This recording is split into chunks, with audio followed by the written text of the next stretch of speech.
Good morning, everyone. Today on Perspectives, we talk with two mothers who have lost a child to gun violence. They're now organized, coming together with others to support one another and to try and find a way to prevent the senseless killing. Over the years, the months, and of course the weeks, we've told you the stories. Video of the perp walks with the suspect now under arrest. And we've also shown you some of the victims' faces. Yet again, another tragic and sad news story after another. It's all about gun violence in our neighborhoods and city. Now, many of us may not have thought about it at that moment, but each of the homicide victims, young men and women in their late teens and early 20s, left a mother behind.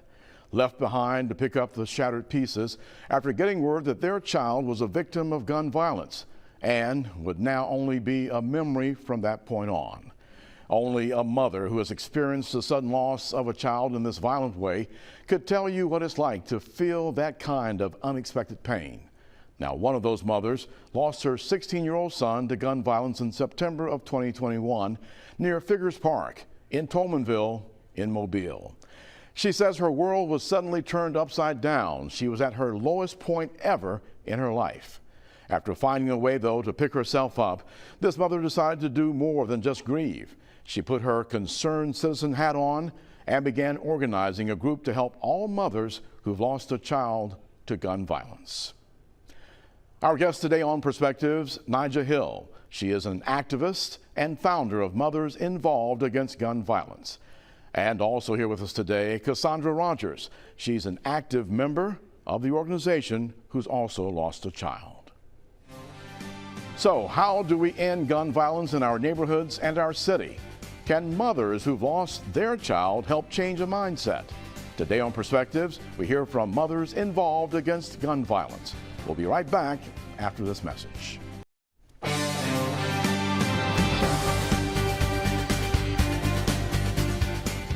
Welcome back to Perspectives, and today we're talking to two mothers who know firsthand the feelings that a mother goes through when they lose a loved one, their child, to gun violence. Our very special guests this morning, Nija Hill and Cassandra Rogers. Thank you all so much for being a part of the dialogue this morning. Thank you. Let's look back, and we've got an event coming up this month that is on the birthday of your son. Right. Share what you'd like as it relates to what happened and what you went through after hearing that tragic news. It was like a nightmare, you know.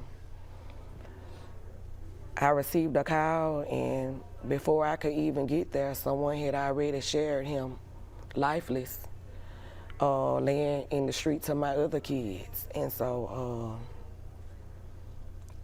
it was the worst day of my life. It still doesn't seem real, even a year and a half later. The only thing that I could say when I got there is just, Lord, we pray. We pray. You know, I never imagined losing my baby. Just 16. 16 years old. Never had a chance to get a driver's license. I never get to experience the thing that a teenager's supposed to do. Everything shut court. Cassandra, you lost your son. Yes. But in the family, there are two others who also lost their lives. Share as much of that as you can, and I can only feel the pain for you when you think about losing a child as Nija, and then to have that many people in your family circle to be lost to the same gun violence.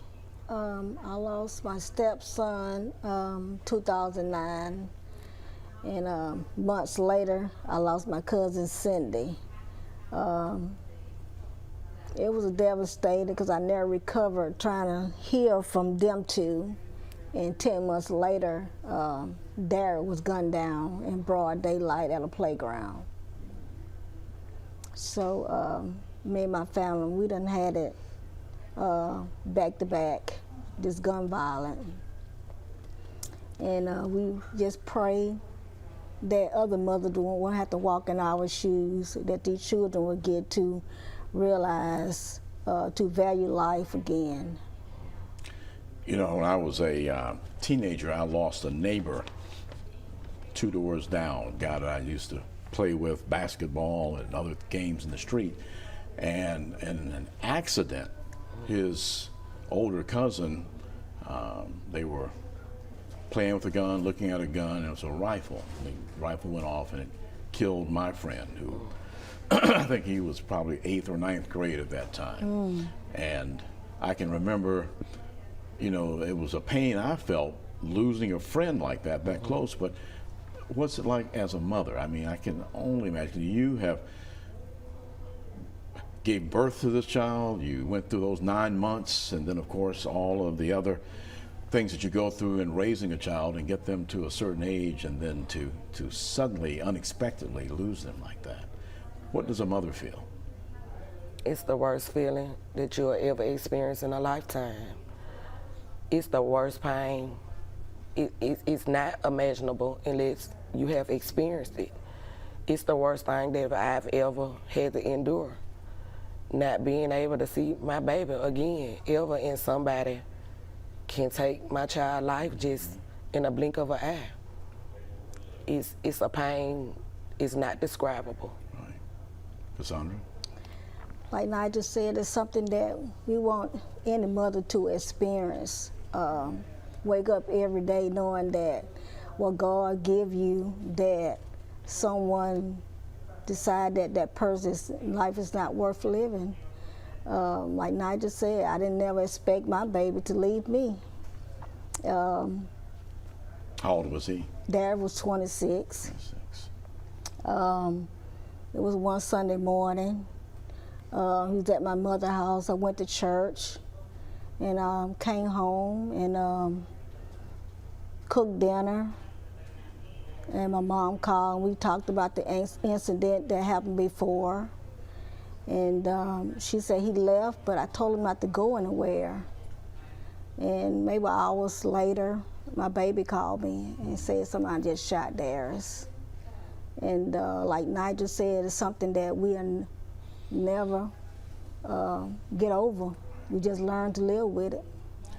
We really thank both of you for coming and talking to us, because, you know, we run the stories, we show the pictures of faces, but we never hear all the story, and to hear from mothers who have gone through this and experienced this.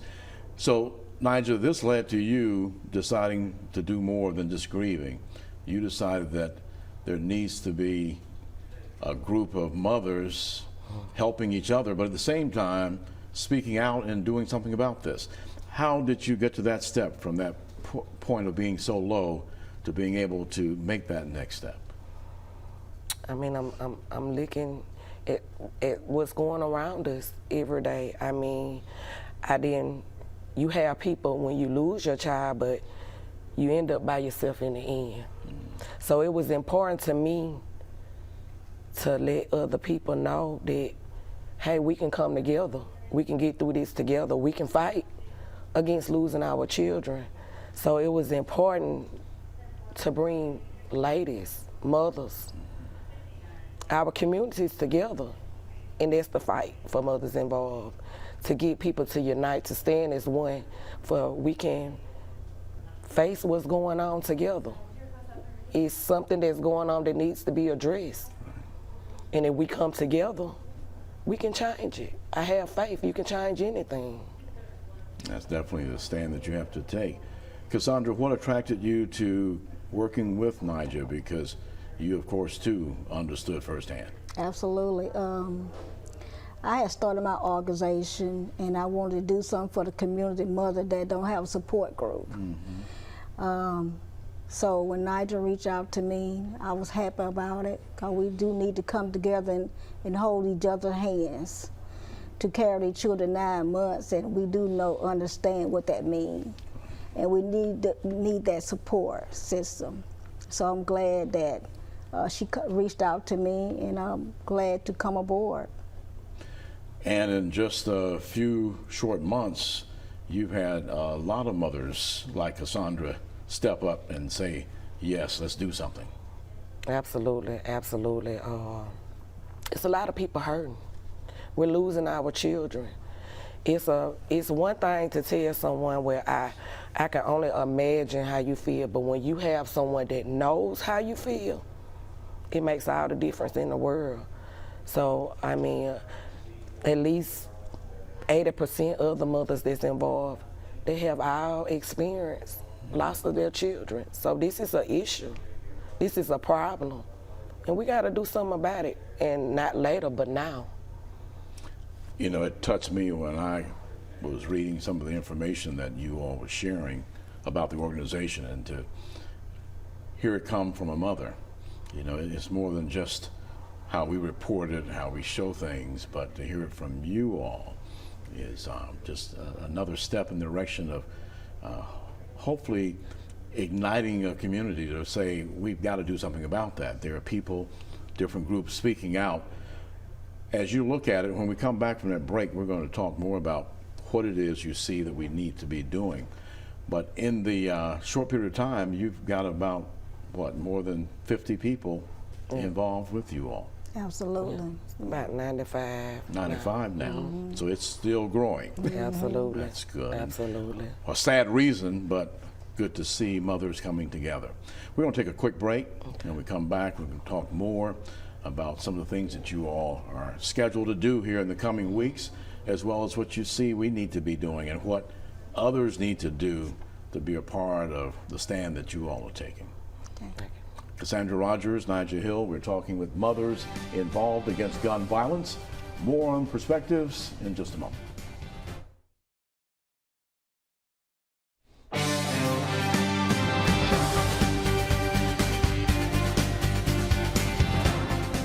Welcome back to Perspectives and our very special guests, Nigel Hill and Cassandra Rogers, mothers involved against gun violence. Both moms who have lost children to the just senseless gun violence. Where do we start? You've got the organization going now, and you've got people who are involved with you, other mothers, as well as concerned folks, nearly 100 people now. What and how do you tackle this so we can end the senseless gun violence? Where do we start? Go ahead. I would like to start at the schools, get the word out, churches, community. Well, we can, it done got so bad that the elders don't want to say anything anymore. They done scared the elders so much that everybody's afraid to say something. You know, we need to get back and take our streets back. Are they listening to the mothers as compared to, say, others? They seem to have an ear to listen to you when you share this? I think so. I think that getting mothers' attention, children love their mothers. And so my mind frame of this was, if we can get the mothers to stand together, then we can get the kids. You know, they imitate what they see. If we as ladies can come together, why would children come together? So you're also looking at any mother, from what I'm hearing this morning, that needs to be a part of this movement, this speaking out about what's going on. Have you all been able to put a finger on what's causing young kids to make these kind of decisions where they take a life where it's over? It's not like what we see in make-up fairy tale land and cartoons where people are back on the next week. It's over. Yeah. Have you all been able to put your finger on what's going on, and how do you get to the kids who are involved in the gun violence? A lot of it's peer pressure. They following other kids. They want to be like TV stars. They want to be like the rappers. They see these movies. They're making money, but they don't know what's behind it. You know, death, jail. You know, it's consequences when you live this kind of lifestyle. Right. How many conversations can you all remember having with your sons about just being out and about? Because I know I do, and I pray every time, you know, my sons, and even your daughters now, because it can happen to young ladies Absolutely. like your Absolutely. your niece. So what's the message that you gave them and that we need to share with others? It's unfortunate because I had just reached out to my son's father, you know, and I was saying, hey, I need you to help me. You know, we need these men involved. We need these men to be fathers. And, you know, I would tell my son, because he was so silly and childish, and, you know, I was like, you know, we live in a world that's different on the outside than what you have on the inside, you know, and I always tell him I didn't want to lose him.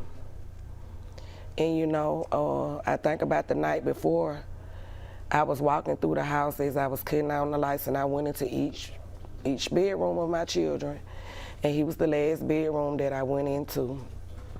And I said, I love you, Travan.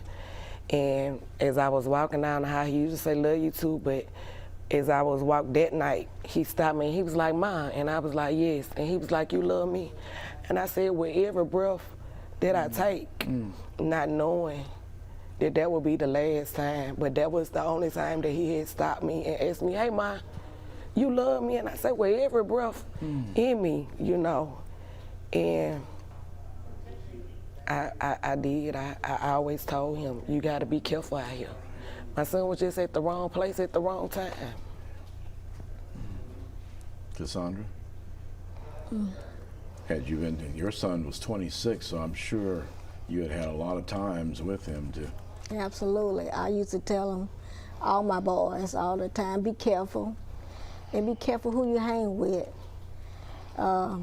We had our last Christmas event, Christmas Day, and I had all my kids over, and I had a portable camera.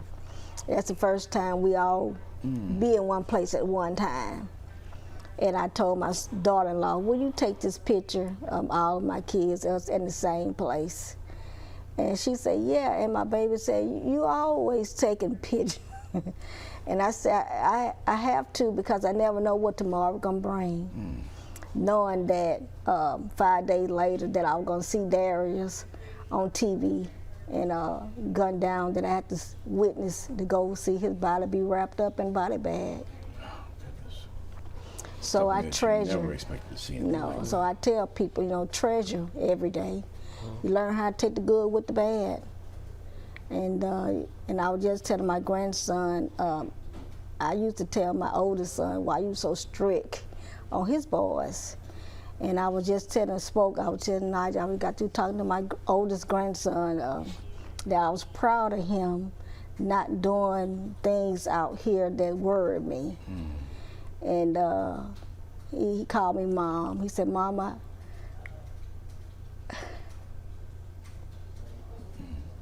We've got just a couple of minutes here. A rally's taking place on March the 19th. What do you hope to accomplish with that, and that to be the beginning of what? We hope to bring people together. We hope to bring families together. People are asking, how do you get involved? Show up. Stand in numbers. Let's unite in this fight against what's happening to our children, to our communities, to our families. You know, I can sense that you all in the organization and it being mothers, that that is a catalyst for making some changes. And we're encouraging folk to take advantage of the opportunity on that Sunday. Be organizing at noon that day at Figures Park. Right. And this is near where you lost your son. It's actually the street where my son was murdered and robbed. That is now called Travan Scruggs Way. And so I wanted to start there because that's where my life changed. Yes.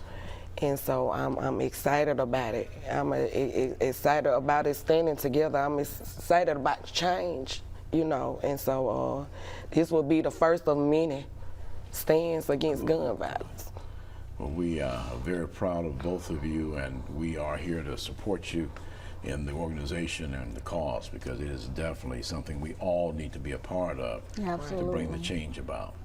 Thank you both, Nigel Hill and Cassandra you. Rogers. Thank you. And we Thank wish you. you a lot of continued success in attracting people and then organizing to make a difference. Thank you. We'll remind you once again, the rally taking place on Sunday, March the 19th.